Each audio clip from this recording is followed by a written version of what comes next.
Okay, now we're going to look at how you determine what is called the end behavior of a polynomial. As it states, the behavior of the graph of a function to the far left or the far right is called its end behavior. So what happens as it goes off to the left forever, what happens as it goes off to the right forever. A polynomial will eventually rise or fall without bound. So to the far left, your polynomial will eventually turn up forever or turn down forever. And the same thing will happen at the right end. It will eventually turn up forever or turn down forever. So this is what they refer to, or how you determine this is what they call your leading coefficient test. Now in this little table, the way that you would have to interpret this or read this, you'll notice here at the top it says n is even, n is odd. If you remember, n is your degree. Of course, we talked about degree just a few minutes ago. And then over here to the side, we have a sub n. So again, we talked about a sub n a few minutes ago, and that is your leading coefficient. So those two things you have to know to be able to determine the end behavior. So the way you would read this, like if your degree is an even number, like for instance it's a fourth power, but your leading coefficient is negative, because if you're less than 0 it's negative. So if this is a fourth power, your again leading coefficient is negative. This tells you that both ends, the far left and the far right, are both going to go down. I just have the dots in the middle. Just, we don't know what's happening in the middle of a graph. We're just looking at the ends of it. If my degree happens to be odd, like a third power, but yet my leading coefficient, let's say, is a positive number, then your graph will do as I've described here. The right side's going to go up forever, left side will go down. So you'll have one of these four situations.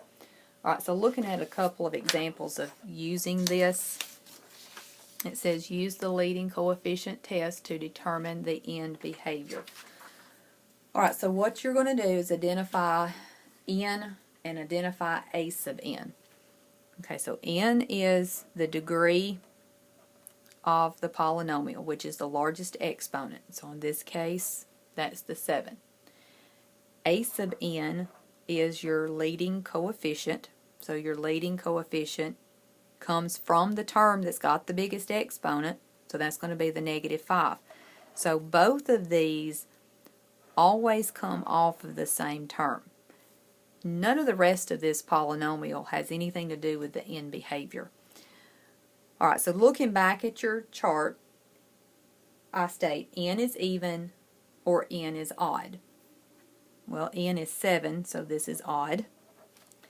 And then I state a sub n is greater than 0 or less than 0, positive or negative. So this is negative, of course, which means less than 0. So if you look in your table and you have odd and you have negative, your left end goes up and your right end goes down. So you can just draw a picture like this to indicate the end behavior. Okay, the second one that I have, n is 4. That's my largest exponent. A sub n, the leading coefficient, is 6. Again, comes from that same term. This time n is even, and a sub n is positive, which would indicate greater than 0. So again, look back at your table.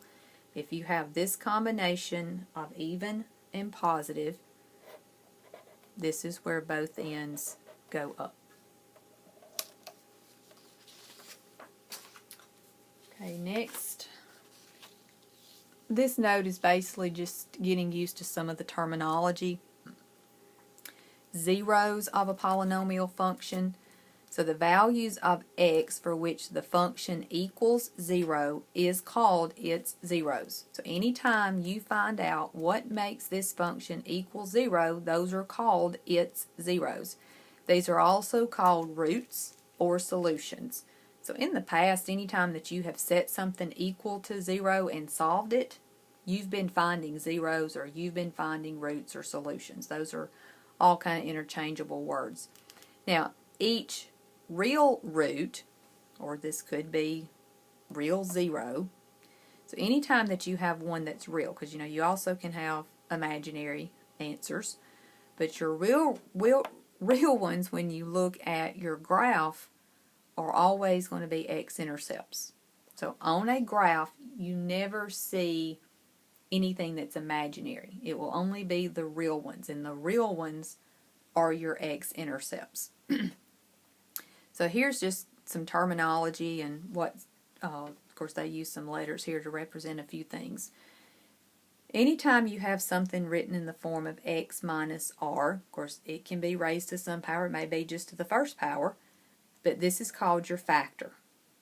Now this number here, like if you were to set this equal to 0, take x minus r, set it equal to 0 and solve it, then your solution is called a 0. But just like back up at the top, you know, that's the same thing as a solution. Now k is your exponent. That just tells you how many times the factor or the 0 occurs. So if it's to the second power, that just means that you have 2 of those things.